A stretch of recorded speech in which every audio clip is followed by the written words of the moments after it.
నేను ఇప్పుడు భారతదేశంలోని అత్యంత ప్రాచీన శివాలయాల్లో ఒకటిగా గుర్తింపు పొందిన గుడిమల్లం పరశురామేశ్వర స్వామి ఆలయం వద్ద ఉన్నాను. సుమారు 2300 సంవత్సరాలకు పైగా చరిత్ర కలిగిన ఈ ఆలయంలో ఎన్నో ఆశ్చర్యకరమైన రహస్యాలు దాగి ఉన్నాయి. వాటన్నింటినీ ప్రత్యక్షంగా చూసి తెలుసుకుందాం. ఈ ఆలయం బయటకు సాధారణంగా కనిపించిన లోపల ప్రపంచంలోని అత్యంత పురాతన శివలింగాలలో ఒకటి ఉంది. దేశంలో అతి ప్రాచీన శివాలయాలు ఎన్నో ఉన్నాయి. ఈ ఆలయాల వెనుక ఉన్న అద్భుత రహస్యాలు ఈనాటికి ఎవ్వరికీ అంతు చిక్కడం లేదు. హిందూ ధర్మ చరిత్రలో అత్యంత పురాతనమైన శివాలయాల్లో ఒకటిగా విశేష ఖ్యాతి పొందిన గుడిమల్లంలో ప్రపంచంలోని అరుదైన శివతత్వాన్ని దర్శించుకోవచ్చు. ఈ గుడిమల్లం ఎక్కడుంది, ఆ విశేషాలు ఏమిటో ఈ కథనంలో తెలుసుకుందాం. ఆంధ్రప్రదేశ్ రాష్ట్రం తిరుపతి జిల్లా ఏర్పేడు మండలంలో చిన్న గ్రామం గుడిమల్లం. ప్రముఖ స్వర్ణముఖి నది ఒడ్డున వెలిసిన శ్రీ పరశురామేశ్వర స్వామి దేవాలయం వలన ఈ క్షేత్రం శైవ క్షేత్రంగా ప్రసిద్ధి చెందింది. తిరుపతి నుంచి కేవలం 25 కిలోమీటర్ల దూరంలో ఉన్న గుడిమల్లంలోని శివలింగం ప్రపంచంలోని అతి పురాతన శివలింగంగా వెలుగొందుతుంది. చరిత్రకారుల అంచనా ప్రకారం ఈ ఆలయం 1 నుంచి 3వ శతాబ్దానికి మధ్య కాలం నాటి ప్రాచీన ఆలయంగా పురావస్తు శాఖ అధికారులు భావిస్తున్నారు. అంటే ఈ ఆలయం దాదాపు 2300 సంవత్సరముల కంటే ఎక్కువ చరిత్ర కలిగి ఉండడం గొప్ప విశేషం. జమదగ్ని కుమారుడైన పరశురాముడు తన తండ్రి ఆజ్ఞ మేరకు తల్లిని సంహరించి తన తండ్రి ఇచ్చిన వరప్రభావంతో ఆమెను తిరిగి బ్రతికించుకున్నాడు. ఈ క్రమంలోనే తల్లిని సంహరించిన పాప పరిహారం కోసం పరశురాముడు అనేక యజ్ఞయాగాదులు చేశాడు. ఎన్నో శివలింగాలను ప్రతిష్ఠించాడు. ఈ కోవలోకి చెందినదే గుడిమల్లంలోని శివలింగం. ఇక్కడ ప్రతిష్ఠించి ఉన్న శివలింగం సాధారణ లింగం కాదు. సుమారు 7 అడుగుల ఎత్తుతో మెరుగుపెట్టిన రాతితో చెక్కినట్లు ఉంటుంది. లింగం ముందు భాగంలో శివుడు పరిపూర్ణ మానవాకారంలో నిలువెత్తుగా దర్శనమిస్తాడు. ఊర్ధ్వలింగ స్వరూపంలో వెలిసిన శివుని పాదాల వద్ద అపస్మారకుడు ఉండగా ఒక చేతిలో పరసు అంటే గొడ్డలి, మరో చేతిలో పొట్టేలు జటాజూటం. శివలింగాన్ని వర్ణించాలంటే మాటలు సరిపోవు. ఈ శివలింగాన్ని త్రిమూర్తుల ప్రతీకగా కూడా భావిస్తారు. విగ్రహం కింద భాగంలో బ్రహ్మ, మధ్యలో పరశురామావతారంలో ఉన్న విష్ణువు, పై భాగంలో శివుడు ఉండడం వలన ఈ విగ్రహం త్రిమూర్తులకు ప్రతీకగా కూడా భావిస్తారు. అంటే ఈ ఒక్క శిల్పంలోనే అప్పటి శైవ ఆరాధనకు సంబంధించిన ఎన్నో సంకేతాలను మనం చూడగలుగుతున్నాం. కానీ ఈ శిల్పం మనకు ఒక గొప్ప విషయాన్ని చెబుతోంది. 1000 సంవత్సరాల క్రితమే శివుడిని మానవాకారంలో లింగరూపంతో కలిపి చూపించే ప్రత్యేకమైన శిల్ప సంప్రదాయం ఇక్కడ కనిపిస్తోంది. అందుకే గుడిమల్లం శివలింగం కేవలం భక్తిపరంగా మాత్రమే కాదు, భారతదేశ ప్రాచీన శిల్పకళా చరిత్రలో కూడా అత్యంత ముఖ్యమైన శిల్పంగా పరిగణించబడుతోంది. ఒక్కసారి ఆలోచించండి.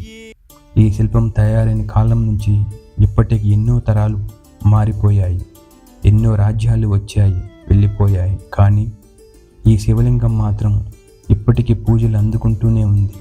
అయితే ఈ స్వామివారిని పరశురామేశ్వరుడు అని ఎందుకు పిలుస్తారు? ఈ ప్రశ్నకు సమాధానం తెలుసుకోవడానికి నేను ఇక్కడ ఆలయ అర్చకులను స్వయంగా అడిగాను. ఈ క్షేత్రానికి సంబంధించిన పురాణ విశేషాలను వారి మాటల్లోనే ఇప్పుడు విందాం.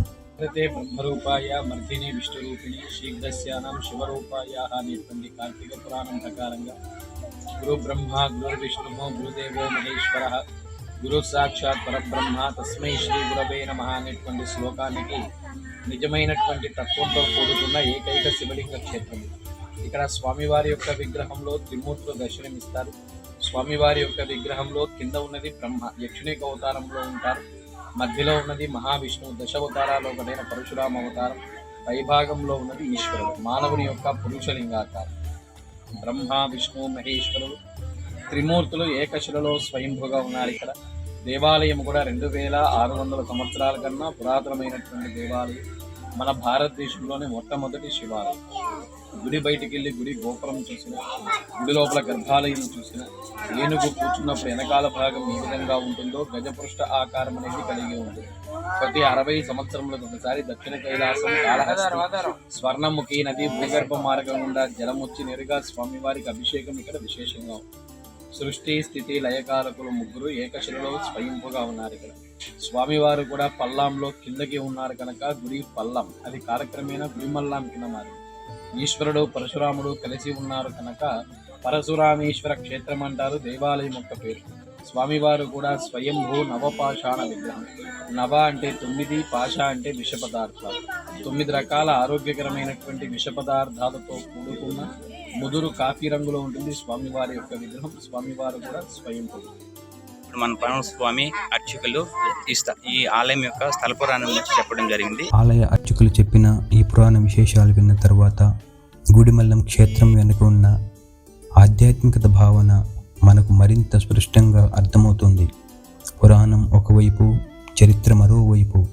ఈ రెండింటిని కలిపి చూస్తే గుడిమల్లం మరింత ఆసక్తికరంగా కనిపిస్తుంది.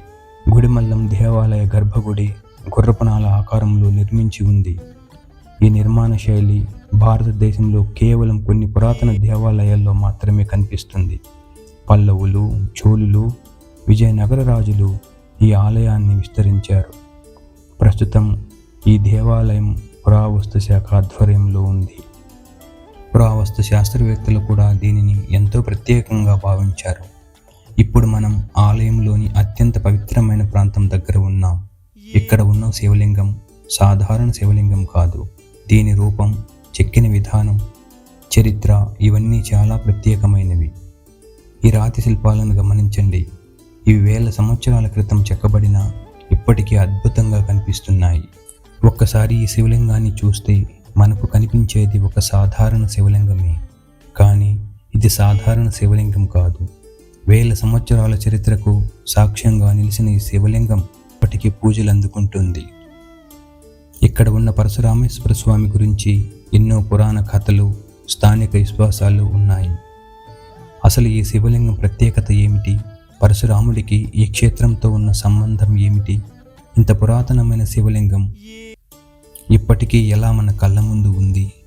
ఈ ప్రశ్నలకు సమాధానం తెలుసుకోవడానికి నేను స్వయంగా గుడిమల్లం వచ్చాను. ఈరోజు ఈ వీడియోలో గుడిమల్లం ఆలయాన్ని మనం కేవలం బయట నుంచి చూడటమే కాదు, ఆలయం లోపల ఉన్న విశేషాలను కూడా తెలుసుకుందాం. ఇది తిరుపతి జిల్లాలోని గుడిమల్లం. బయట నుంచి చూస్తే ప్రశాంతంగా కనిపించే ఈ ప్రాంతం భారతదేశపు ప్రాచీన శైవ సంప్రదాయానికి సంబంధించిన ఒక ముఖ్యమైన క్షేత్రంగా భావిస్తారు. గుడిమల్లం పేరు వినగానే మనకు గుర్తు వచ్చేది పరశురామేశ్వర స్వామి ఆలయం. ఇది కేవలం ఒక ఆలయం మాత్రమే కాదు, వేల సంవత్సరాల భారతీయ ఆధ్యాత్మిక శిల్పకళా చరిత్రకు నిలువెత్తు సాక్ష్యం. నేను ఇప్పుడు గుడిమల్లం పరశురామేశ్వర స్వామి ఆలయం వద్ద ఉన్నాను. ఈ ఆలయం గురించి చాలా విషయాలు విన్నాను, కానీ పుస్తకాల్లో చదవడం ఒకటి, ఈ ఆలయాన్ని చూడడం మరొకటి. ఇక్కడకు వచ్చిన తర్వాత నాకు మొదట అనిపించిన విషయం ఏమిటంటే, ఇంత ప్రాచీనమైన క్షేత్రం ఇంత ప్రశాంతంగా ఉండడం. ఈ ఆలయం వెనుక ఉన్న చరిత్ర ఎంత గొప్పదో, ఇక్కడ ప్రధాన దేవుడైన పరశురామేశ్వర స్వామి ప్రత్యేకత ఎంత గొప్పదో ఇప్పుడు మనం ఒక్కొక్కటిగా తెలుసుకుందాం. ముందుగా ఆలయ నిర్మాణాన్ని గమనిస్తే వివిధ కాలాల నిర్మాణ శిల్పకళా ప్రభావాలు కనిపిస్తాయి. అందుకే ఇక్కడ కనిపించే ప్రతి రాయి ఒక చరిత్రను చెబుతున్నట్టుగా అనిపిస్తుంది. ఇప్పుడు మనం ఆలయంలోని అత్యంత ముఖ్యమైన భాగానికి వచ్చాం. ఇక్కడ కొలువై ఉన్న పరశురామేశ్వర స్వామి గుడిమల్లం శివలింగం యొక్క ప్రత్యేకత. దాని అత్యంత ప్రాచీనత మాత్రమే కాదు, దాని ఆకారం, దానిపై కనిపించే శిల్పరూపం కూడా ఎంతో ప్రత్యేకమైనవి. సాధారణంగా మనం చూసే శివలింగ రూపాలతో పోలిస్తే గుడిమల్లంలోని ఈ లింగం రూపకల్పన చాలా భిన్నంగా కనిపిస్తుంది. ఇదే కారణంగా పురావస్తు పరిశోధకులు, చరిత్రకారులు, శిల్పకళా పరిశోధకుల దృష్టిలో కూడా గుడిమల్లానికి ప్రత్యేక స్థానం ఏర్పడింది. ఒక చిన్న గ్రామంలో ఇన్ని శతాబ్దాల చరిత్రను తనలో దాచుకున్న ఈ శివలింగం నిజంగా మనల్ని ఆశ్చర్యపరుస్తుంది.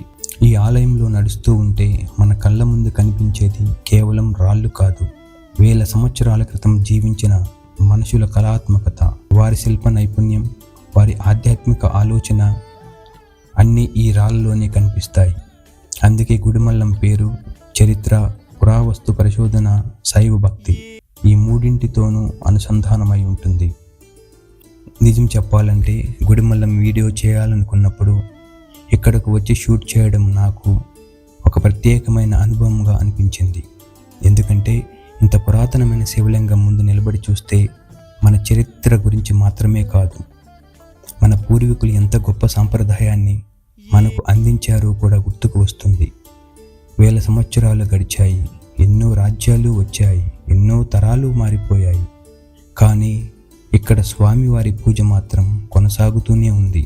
ఈ శివలింగం ఎప్పుడు రూపొందించబడింది, అప్పుడు శిల్పులు ఇలాంటి రూపాన్ని ఎందుకు చెక్కారు, ఆ కాలంలో శైవ ఆరాధన ఎలా ఉండేది, ఆలయం కాలక్రమంలో ఎలా మారింది, ఇలాంటి ప్రశ్నలకు సమాధానాలు వెతికినప్పుడు గుడిమల్లం మరింత ఆసక్తికరంగా మారుతుంది. గుడిమల్లం పరశురామేశ్వర స్వామి ఆలయంలో ప్రధాన శివలింగం ఎంత విశిష్టమో ఈ ఆలయ ప్రాంగణంలోని ఉన్న ఉపాలయాలు కూడా అంతే ఆసక్తికరంగా ఉంటాయి. ముందుగా మనకు కనిపించేది శ్రీ సూర్యనారాయణ స్వామి వారి సన్నిధి. సూర్య భగవానుడిని ప్రత్యక్ష దైవంగా భావిస్తాం. ఎందుకంటే మనకు కళ్ళకు కనిపించే దేవుడిగా సూర్యుడిని భారతీయ సంప్రదాయంలో ఆరాధిస్తారు. అయితే గుడిమల్లంలోని సూర్యునికి ప్రత్యేక సన్నిధి ఉండడం మరో ఆసక్తికరమైన విషయం. ఇక ఇక్కడ మనకు దర్శనమిచ్చే శ్రీ ఆనందవల్లి అమ్మవారు పరమశివుడి సన్నిధిలో అమ్మవారిని పార్వతీదేవి స్వరూపంగా ఆరాధిస్తారు. పరమశివుని సన్నిధిలో అమ్మవారికి కూడా ప్రత్యేక స్థానం ఉంది. శివుడు, శక్తి ఈ రెండూ కలిసినప్పుడే సంపూర్ణ తత్వం అనే భావనను మన సంప్రదాయం చెబుతుంది.